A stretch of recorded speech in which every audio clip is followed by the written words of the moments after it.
নমস্কার বন্ধুরা, আমার চ্যানেলে আপনাদের স্বাগত। তো প্রতিদিনের মতো আজকেও একটা ভিডিও নিয়ে এসেছি। আজ বানাবো সম্পূর্ণ নিরামিষ ওলের একটা রেসিপি। তো চলুন দেখে নেওয়া যাক আমি কিভাবে এই রেসিপিটা রান্না করি। এখানে নিয়েছি ওলগুলোকে এইভাবে ডুমো ডুমো করে কেটে করে ধুয়ে নিয়েছি। আর নিয়েছি একটা মিডিয়াম সাইজের আলুটাকেও এইভাবে কেটে করে ধুয়ে করে পরিষ্কার করে নিয়েছি। এখানে কড়াইতে জল দিয়েছি, তাতে সামান্য লবণ দিয়ে দিয়েছি। এরপর ওলগুলো দিয়ে দেব।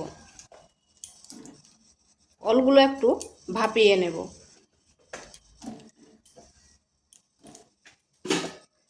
তাই ঢাকা দিয়ে কিছুক্ষণ রেখে দিলাম। এখানে একটা মশলা করে নেব। নিয়েছি আদা আর নিচ্ছি গোটা জিরা, এগুলোকে বেটে নিচ্ছি। এখানে কড়াই বসিয়েছি, দিয়ে দিচ্ছি তেল,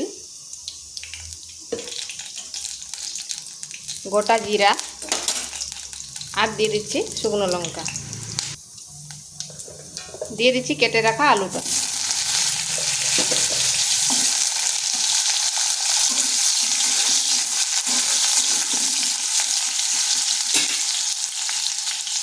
সামান্য হলুদ গুঁড়ো আর পরিমাণ মতো লবণ।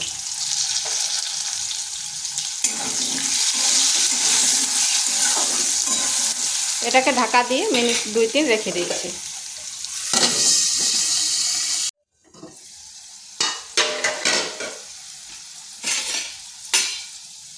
আলুটাকে ঠিক এরকম একটু লাল লাল করে ভেজে নিয়েছি।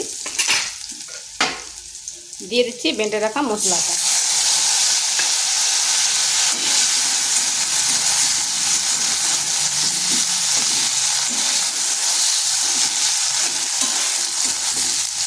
মশলাটা একটু কষে নিচ্ছি যাতে কাঁচা গন্ধ যেটা সেটা চলে যায়। দিয়ে দিচ্ছি লঙ্কার গুঁড়ো, এটা আন্দাজ করে দেবেন।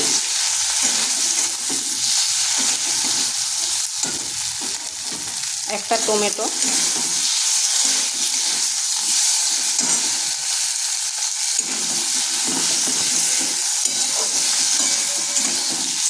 এটা কষানো হয়ে গেছে।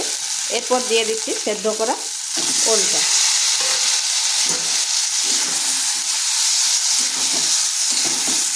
এই মশলার সাথে একটু কষিয়ে নিচ্ছি এটাকে।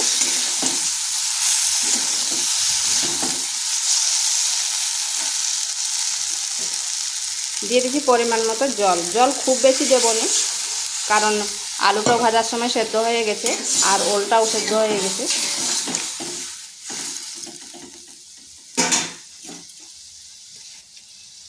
এখানে আর একটু লবণ দিয়ে দিচ্ছি। আলু ভাজার সময় দেওয়া ছিল আর ওল সেদ্ধর সময় দেওয়া ছিল,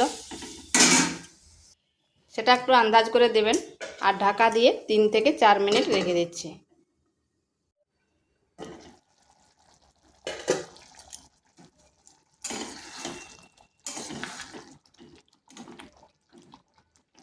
দেখুন আলুগুলো কিন্তু খুব সুন্দরভাবে সেদ্ধ হয়ে গেছে।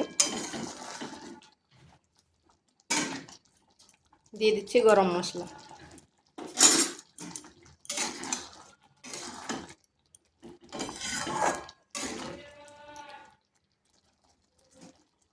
এটাকে আর শুকনা করব নি, কারণ ঠান্ডা হয়ে গেলে আর একটু টেনে যাবে।